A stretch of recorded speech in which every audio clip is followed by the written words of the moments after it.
Hey friends, it's the Geekpreacher here.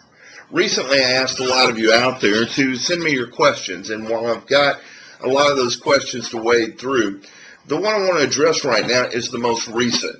It concerns a video by Kirk Cameron that recently went out, and I was tweeting about. Well, people wanted to know, Derek, do you have problems with this video? And the simple answer is yes, I do. Why is that? Do you support evolution? Do you support the origin of species as propagated by Charles Darwin? Well, I'll tell you what I do not support. I do not support a group of people who are going to go out, take the origin of the species because it is public domain, and put their own introduction into it, and then try and pass the book off as just a nice free copy of Charles Darwin's Origin of the Species. It's no different than some Christians who think it's rather clever to go out and put a gospel tract in the middle of some magazine in someone's store that they're selling. They're being disingenuous, and God has not called his children to be liars, to be deceptive. The message we have isn't deceptive. Now you're asking yourselves, well, Geek Preacher, what's the deal with the evolution issue? Where do you stand? Isn't evolution what's destroying us? Isn't evolution what's killing our kids in school and just causing the world to go downhill? Isn't evolution the problem that's destroying Christianity today? I'm here to tell you no. This is the Geek Preacher's view on what the problem is with Christianity today. Hear the word of the Lord. All the nations will be gathered before God, and he will separate people from one another as a shepherd separates the sheep from the goats. And he'll put the sheep on his right hand and the goats on the left. Now I'm going to begin to paraphrase. And then here's God, the king, as talked about in this parable.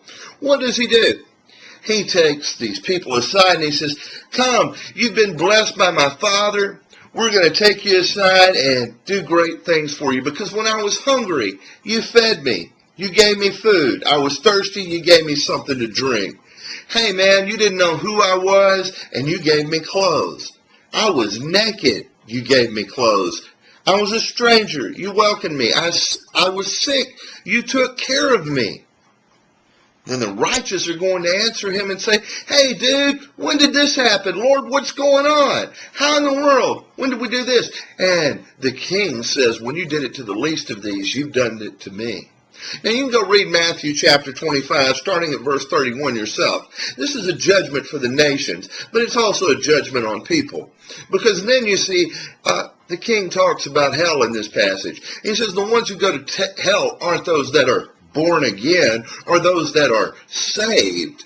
But he says the ones that go to hell are the ones that mistreat the poor, the ones that don't take care of the needy, the ones that don't take care of the stranger. You see, that's the problem with Christianity today. That's the problem with what we're facing. It's not an evolution problem or what we're teaching in the schools or an intellectual problem. No, it is a practical problem. It is a problem, the fact that we don't get out and take care of the hungry and the hurting. It's a problem that we don't welcome the strange freaks and geeks of the world. That's the problem, not evolution.